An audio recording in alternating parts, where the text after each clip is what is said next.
My name is Errol Vance, and I was standing on my own dock with a set of keys in my hand when I heard my daughter-in-law tell the group I came with the house like the bad plumbing. They didn't know I was down there. That's the thing about a lake house. Sound carries across water in the evening, straight and clean, right up under the deck where an old man might be tying off a boat nobody asked him to bring. Let me put you at the lake. 5 years ago, I bought 40 feet of shoreline and the house that sat on it. 6 bedrooms, a wraparound deck, a boathouse I rebuilt myself the first summer because the previous owner didn't know cedar from cardboard. I didn't buy it for me. I want that clear from the start. I was 66 years old and I had all the house I needed back in town. I bought it for them, my whole loud, laughing, grabbing crowd of them. 3 sons, 2 daughters, their husbands and wives, and 9 grandchildren who I thought, God help me, would spend their summers learning to fish off my dock the way I learned off my own father's. That was the dream. I even said it out loud the day we closed, stood in that empty 6-bedroom house and told my son Grant, "This is so nobody ever has to go home, so we're all in one place every July till I'm too old to bait a hook." Grant said, "That's really something, Dad. That's really something." I've had 5 years to learn what that sentence means, and I'll tell you now so you don't have to wait like I did. It means no. Here's what actually happened for 5 years. The first summer, we all went together, all of us. It was everything I'd pictured. Chaos in every bedroom, grandkids sunburned and screaming, my late wife's recipes coming out of a kitchen that finally had a family in it again. Rosalind had been gone 2 years by then. That lake house was the first place since her funeral that felt like her, full and warm and too loud to be sad in. And then the second summer, something shifted. It started small. Grant took a group up for a long weekend. Just friends, golf buddies and their wives. Fine, I thought. Good. The house should get used. Then my daughter Colette booked it for a girls' week. Then my son Davis had some of the guys from the firm up for a bachelor thing. Then a birthday. Then a Labor Day thing I wasn't told about until I saw the photos. And somewhere in there, I couldn't tell you the exact day, that's how quiet it happened, the lake house stopped being ours and became theirs, a place my children took their friends, a resort with a caretaker they didn't have to pay. The caretaker was me. Because every one of those weekends somebody would call, "Dad, the dock light's out. Dad, can you run up before we get there and get the water heater going? Dad, the Hendersons are coming. Can the boathouse be cleaned out by Friday?" I did every one of those jobs. 5 years. I opened that house and closed that house and skimmed those leaves and fixed that dock for other people's friends. And not once, not one single time in 3 years was I there when the cars full of laughing people actually pulled in. I'd finish the work and drive home, 2 hours, so the party could start. Chapter 2. The Old Fool. Now I have to tell you about my family, and it's a big one, so stay with me. 3 sons, 2 daughters, 5 in-laws, 9 grandchildren. When we're all in a room, it sounds like a train station. Grant is the oldest, 46, commercial contractor, and he learned a long time ago that if he calls me Pop and claps me on the shoulder, I'll say yes to almost anything. His wife is Sloan, and Sloane is the one whose voice you'll hear under the deck in a few minutes, so I'll let her introduce herself. Davis is 43, a lawyer, and the smartest of my children in the way that has nothing to do with wisdom. Married to Priya, and I'll say now, because it matters later, that Priya is the only one of my 3 daughters-in-law who ever looked at me like a person instead of a fixture. Theo is 39, in medical device sales, and does whatever Grant does about 6 months later. His wife is Bethany, who has never, in 12 years, finished a conversation with me that she started. Then my daughters, Colette, 41, and Marin, 37, married to 2 men, Rick and Joel, who I frankly can't tell apart in a dark room and have stopped trying. And the money, which I'll keep short. I built things for 40 years, commercial foundations mostly, the concrete nobody thinks about under the buildings everybody uses. I did well. I did better than my children know, because I've watched what knowing does to people, and I didn't care for it. But here's the one fact that matters for everything that comes next. The lake house is mine. Not the family's, not a trust, not some warm collective ours that everybody's got a claim on. I bought it outright, in cash, in my name, Errol James Vance. Deed and dirt and dock and every board of that boathouse I rebuilt with my own ruined hands. They forgot that. Over 5 years they forgot it so completely that they stopped even asking. It wasn't Dad's lake house anymore. It was just the lake house, the way the sun is just the sun. You should never let people forget who owns the sun. This particular July, I decided I'd had enough of being told the party was full. I didn't announce it. I just drove up on a Thursday, a day before Grant's big group was due in, to do my usual opening. Water heater, dock light, skim the cove, same as always.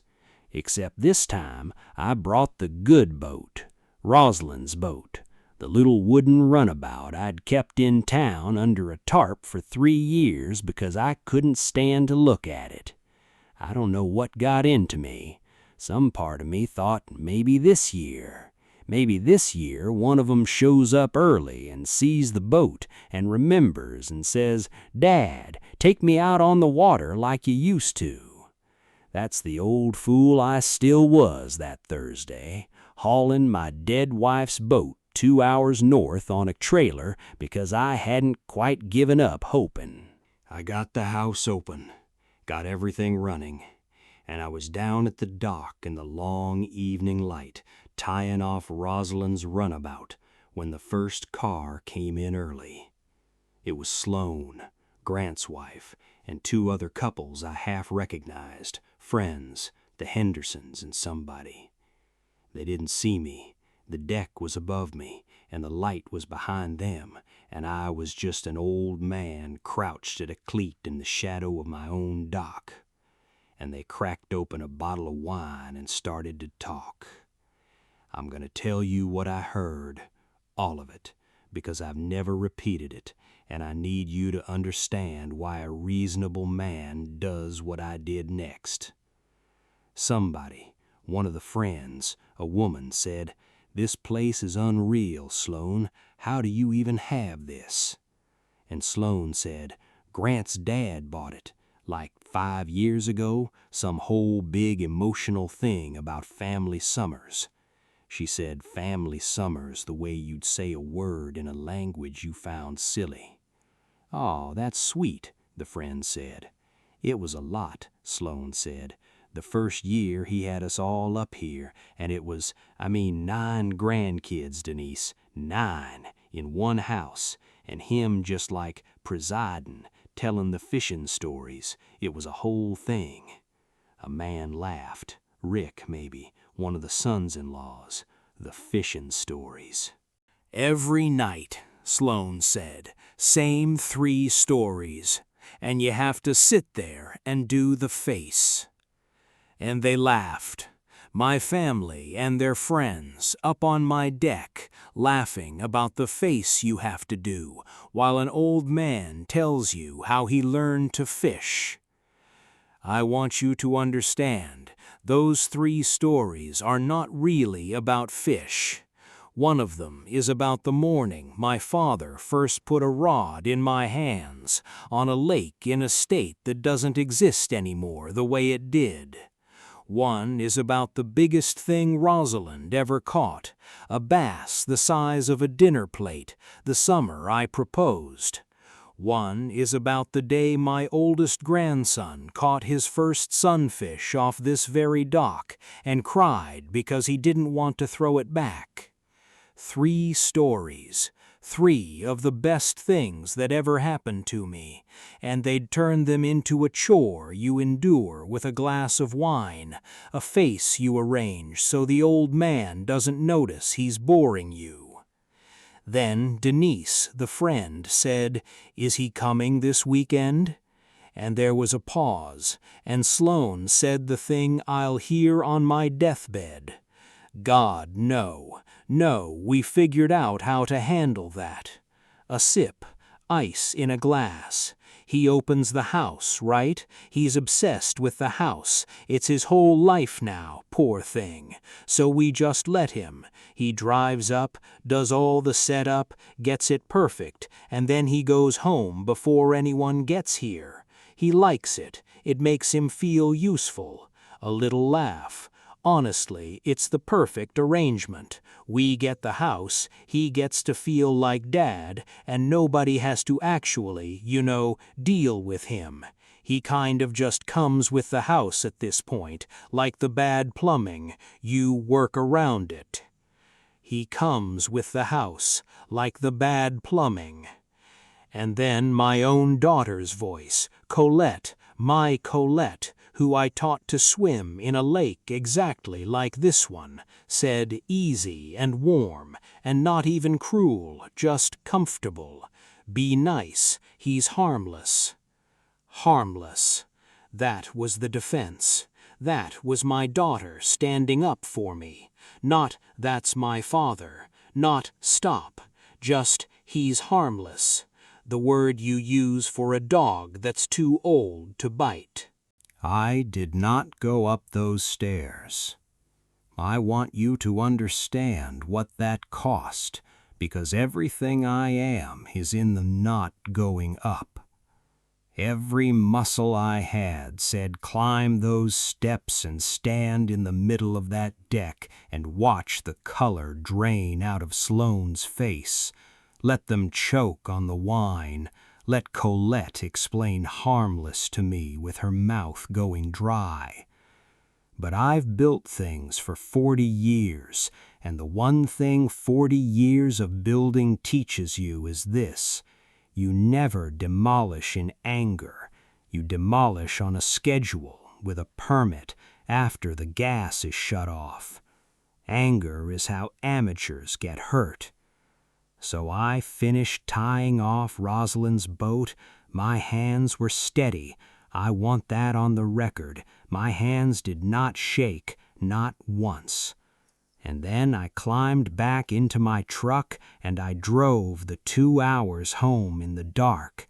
And somewhere around the halfway mark, at the exact spot where I used to think maybe this year, I stopped thinking it forever. By the time I pulled into my own driveway, I wasn't sad anymore. I was a contractor with a problem to solve, and I have never in my life met a problem I couldn't take apart. Here is the thing my children never understood about their father, because they were too busy doing the face while I told my stories. I don't own the lake house the way you own a thing. I own it the way I own everything, completely, cleanly, and with all the paperwork in a fireproof box. There is no trust, there is no shared title, there is no cousin's name on the corner of the deed. There is Errol James Vance, and there is 40 feet of shoreline, and there is nothing between us. Which means the lake house is not a family heirloom. It is my property. And a man can do whatever he likes with his property, including, if he takes a mind to, knock it flat. I want to be honest about the night I decided, because I don't want you thinking it was a tantrum. I sat at my own kitchen table until 3 in the morning, and I made myself consider every other option first. That's what you do. You don't reach for the wrecking ball before you've priced the alternatives. I could sell it, but selling it just meant handing some other family the dock, and it left my children a story they could tell. Dad sold the lake house. He got weird after Mom. You know how he is. Harmless. Confused. It fed the exact lie they'd built. I could give it to them outright, sign it over, make it really theirs. But that was rewarding the thing. That was paying them for the face. I could change the locks and keep it for myself. But then it just sat there, a monument to a summer that was never coming. And every weekend I didn't drive up would be another weekend they'd tell each other the old man was slipping. No. Every option left the house standing, and as long as that house stood, it would go on being the thing they took from me. The resort, the caretaker, the harmless old man who came with the plumbing. The only move on the whole board that they could not absorb, could not spin, could not work around, was to make the house not exist. You can't have a party at a house that isn't there. Monday morning, I made 3 calls.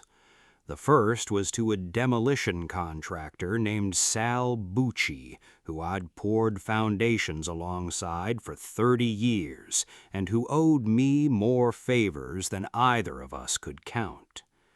Sal, it's Errol. I need a residential tear-down. 6-bed on a lake lot, full structure, boathouse and dock included. Clean pad, hauled away, nothing left but dirt. Sal was quiet a second. That's your place up north, the one you were so proud of? That's the one. It's you, okay, Errol. Never better. How soon? I got a crew freeing up the 22nd, but the permits alone on a lake lot, that's environmental review, The permits are already moving, I said. I called the county Friday. It's my land, it's my structure, it's a by right demolition. I'm not building anything they have to review. I'm just taking something down. I paused. Can your crew do it in a day? On that size, day and a half. Then I want it to start the morning after they leave. Because here's the part that mattered to me, and I'll admit it, it's not the noble part. Grant's group was up there through the 21st. I wanted them to have their whole weekend.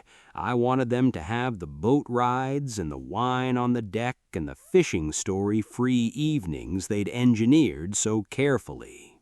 And then I wanted them to drive home Sunday, tan and rested and pleased with the perfect arrangement. And I wanted the house to be gone by Tuesday night. The second call was to my lawyer, a woman named Etta Conquo, who has kept my affairs airtight for 20 years. Etta, I'm demolishing the lake house. I need you to make sure not one person can stop me, slow me, or sue me over it. A pause. Then, because she's good, it's titled to you alone. There's nothing to stop. But Errol, is anyone going to claim you weren't competent to make this decision? Because a demolition is the kind of thing a disappointed heir points to later and says, see, he'd lost it. And there it was, the word again, dressed up in legal clothes, competent.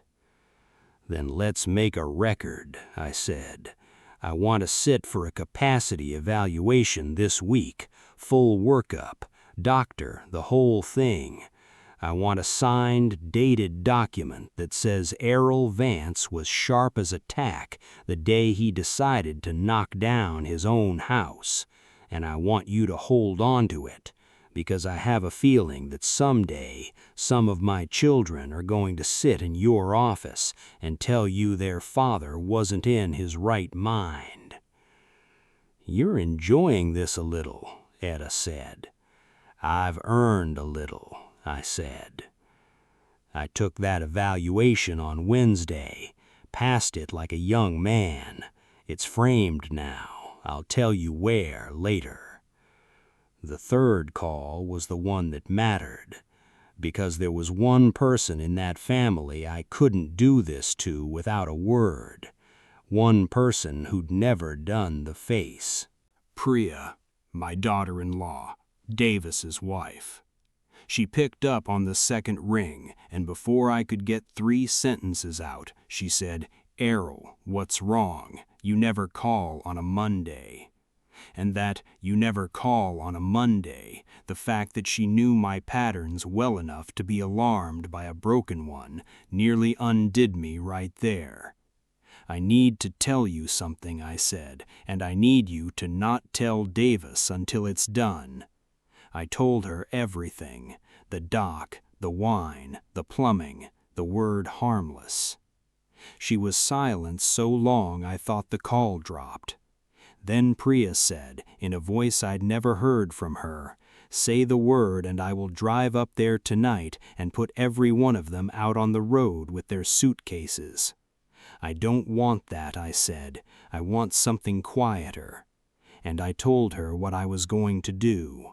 And my daughter-in-law, the only one who ever saw me, started to laugh. Not a mean laugh, a kind of awed, delighted, finally laugh. Errol, she said, that's the most beautiful thing I've ever heard. Can I be there? I was hoping you'd ask that, I said. I need one person on that dirt who knows why it's happening, so it isn't just a sad old man watching a house come down. So it's 2 people watching something get set right. They had their weekend. I know they did, because Grant sent me a text Saturday afternoon, the only text I got from any of them that whole week. It said, Pop, dock light flickering again. Can you run up, Mon, and look at it? You're a lifesaver. I looked at that text for a long time. I want to be honest about that week of waiting, because it was the hardest part, harder than the dock, harder than the demolition. For 6 days I carried a secret the size of a house, and every day one of 'em touched my life in the small, careless way they always had, not one of 'em knowing the ground was already gone from under their favorite thing. Bethany, Theo's wife, the one who's never finished a conversation with me, texted Friday to ask if I could swing by the lake next week and drop off a phone charger she'd left in the blue room. I typed, sure thing, and set the phone down and sat in my kitchen and thought, there is no blue room next week, Bethany. There is no next week for the blue room.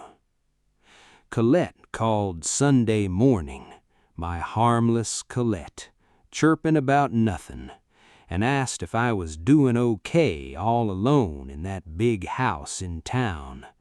and the tenderness of it nearly turned me around. That's the thing nobody tells you about setting a hard thing right. The people you're doing it to keep being just human enough to make you doubt. I almost didn't go through with it twice. Once, when Colette laughed at something on that call the exact way she laughed at 8 years old. Once, when I found, cleaning out my truck, a child's flip-flop under the seat. Tiny, one of the grandkids, left there God knows how many summers ago. I held that little flip-flop for a while. And then I remembered the grandkids hadn't been up in 3 years, that the flip-flop was a relic of the one summer the place was ever what I'd built it to be. And I put it in my shirt pocket, where it stayed through the whole teardown, and I stopped doubting. Then I wrote Grant back, "Won't be a problem, have fun up there." And that was true. It wasn't going to be a problem.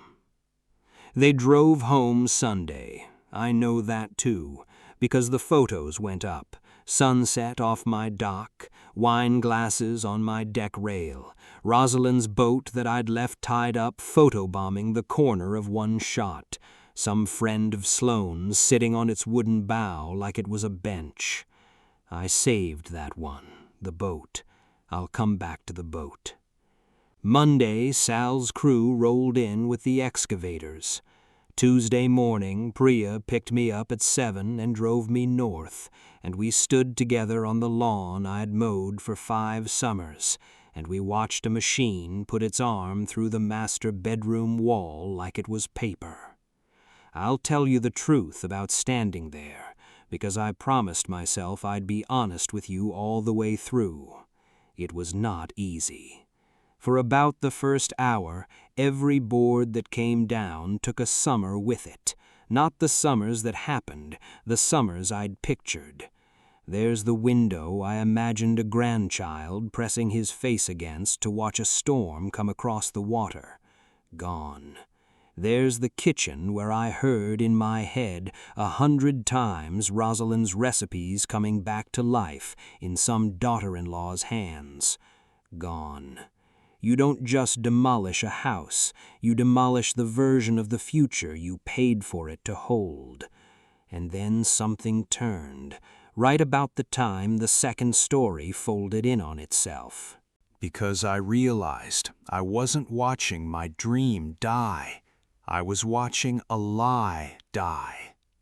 The house hadn't held any of those things, not one. It had held their friends and their wine and the perfect arrangement where Dad comes with the plumbing. I'd been mourning a lake house full of family that had never once existed. The excavator wasn't taking my dream away from me. It was taking their alibi away from them. And the moment I understood that, my chest came loose and I could breathe on that lawn for the first time in 3 years. I did not cry. I've told you that's not a thing I do. But I'll tell you what I did do. When the boathouse came down, the one I rebuilt that first summer, cedar board by cedar board, back when I still thought this place was going to save us, Priya reached over and took my hand, and neither of us said anything, and we let it fall. By Tuesday night, it was dirt, clean, graded dirt, hauled away and swept exactly like I'd asked. 40 feet of shoreline, and nothing on it but the view. You've never heard quiet like a lake lot where a 6-bedroom house used to be. Grant found out Thursday. He'd sent one of his friends up to grab a cooler somebody left behind. The friend called Grant on the road, and I understand there was some confusion because the friend kept saying he must have the wrong lot. There's no house here. There's nothing here. And Grant kept saying that's impossible, and the friend kept saying, "Grant, I'm telling you, it's a field." Grant called me at 4 o'clock. I let it ring twice.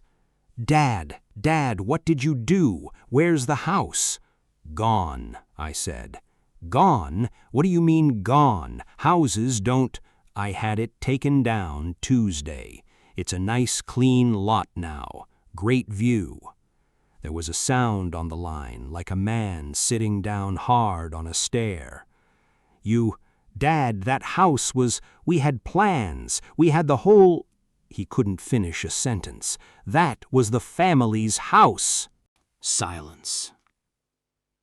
"You were down there," he said slowly, "on the dock Thursday, weren't you? Smart man." "I heard all of it," I said. "The fishing stories, the face, the plumbing. I let that sit. Harmless. Ask your sister about harmless, Grant. Ask Colette what she said while your wife was comparing me to bad pipes. Then you two can drive up together and look at the beautiful nothing where you used to work around me." He didn't have anything. For the first time in 46 years, my oldest son did not have a single thing to say. "You should have come to the fishing," I said, and I hung up. Now, what I did next is the part I'm actually proud of, and it's why I'm telling you any of this. Because tearing something down isn't the whole job. Any fool with a checkbook can wreck a house. My father taught me you don't clear a lot unless you've got something better to put on it. So here's what stands on that dirt now. I gave the land away. 40 feet of shoreline, deeded, clean and free, to a non-profit that runs summer weeks for kids who've lost a parent. Grieving kids, kids who need a lake and a dock and somebody old and patient to teach them to bait a hook while they figure out how to carry the thing they're carrying. I know something about a house that has to hold too much grief. I bought that place to fill a hole Rosalind left, and I filled it with people who did the face. So I gave it to people who'd actually use a lake to heal, the way I never quite managed to. The camp broke ground in the spring. There's a new boathouse going up. I'm building it myself, cedar, board by board. My hands aren't what they were, but they remember. And on the wall of that boathouse, framed where every volunteer can see it and nobody will ever understand why it's there, hangs a single document, a capacity evaluation, dated the Wednesday before the teardown, signed by a doctor, certifying that Errol James Vance was on that day of entirely sound mind. Here's where the rest of them landed. Grant wrote me a long letter about family and forgiveness and the grandchildren's memories. I read that one all the way through, because he's my son and I owed him the reading. Then I wrote back one line. The grandchildren are welcome at the camp any week they like. They'll have to learn to bait their own hooks. I've got other kids to teach now. He hasn't answered. He will someday, or he won't. That's his board to play. Sloan has not addressed a single word to me since, which suits us both. I hear from Priya that she tells the story at parties as my crazy father-in-law bulldozed a mansion out of spite. Let her. A woman who compares a man to bad plumbing doesn't get to write his ending. Colette, my daughter, my harmless, came to my door in September, stood on my porch and cried and said she didn't mean it. It was just a thing you say. She didn't know I was down there. And I told her the truth, which is that not knowing I was down there was the whole problem. that she said it comfortably. That cruelty you have to work up to is one thing, but cruelty that's just your resting voice, that's the kind that tells you what a person actually thinks. I told her I loved her, and I forgave her, and I would not be pretending it didn't happen. And those three things are all true at once, and she'll have to learn to hold 'em the way I've had to." Davis took Priya's side so fast and so completely that I understood, finally, why she'd married him. He calls me every Sunday now, not for anything, just to talk. It's the first time in years one of my sons has called me without a job attached, and I'll be honest, it took me a few weeks to stop waiting for the ask at the end. There never is one. He just wants to talk to his father. Theo and Bethany did the thing I expected, which is nothing. Theo waited to see which way Grant jumped and jumped after him, 6 months late as always, and Bethany still hasn't finished the sentence she started. Theo did send one text in October that just said, "That was a lot, Dad. That's really something." I know what that sentence means now. I didn't answer it. Marin, my younger daughter, the quiet one, surprised me. She wasn't on the deck that Thursday, hadn't even been up that weekend, hadn't been up in over a year, because Marin, it turned out, had quietly stopped going the summer it became a place for friends instead of family. She drove out to me in October, sat at my kitchen table, and said, "I stopped going because it stopped being yours. It started being Grant's party house, and I couldn't stand watching them use you like the help." She looked at her hands. "I should have said something to you. I just left instead. I'm sorry I left you to find out on a dock." That's the closest any of my 5 children came to standing where Priya stood. She'll be up at the camp this summer. She asked to help with the kids.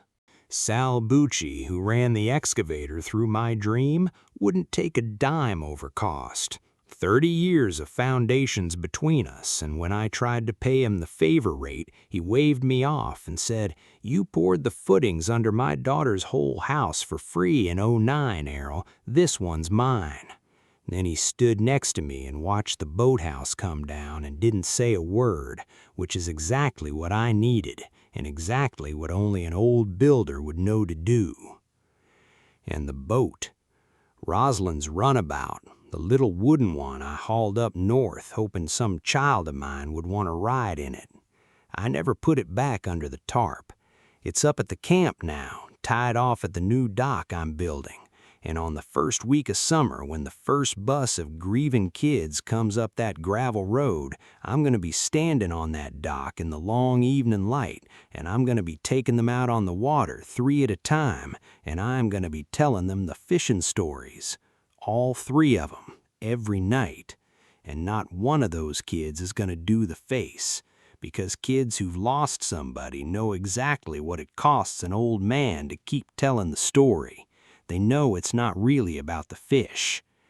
My own children forgot that up on a deck I built them with wine I paid for, but I found 9 other kids who'll never have known Rosalind sitting in her boat learning her husband's stories, and that, it turns out, is what I bought that shoreline for all along. I just had the wrong family standing on it, so I fixed it. I'm a builder. Fixing what's on a piece of land is the only thing I've ever really known how to do. What did you think of Errol's decision to tear down the lake house instead of selling it or keeping it for himself? Was it the ultimate move to reset his boundaries, or did his family deserve one last confrontational warning? Let me know your thoughts in the comments below. And if you have a story of standing your ground against ungrateful relatives, email it to us. We might feature it in our next video. Don't forget to like and subscribe for more stories.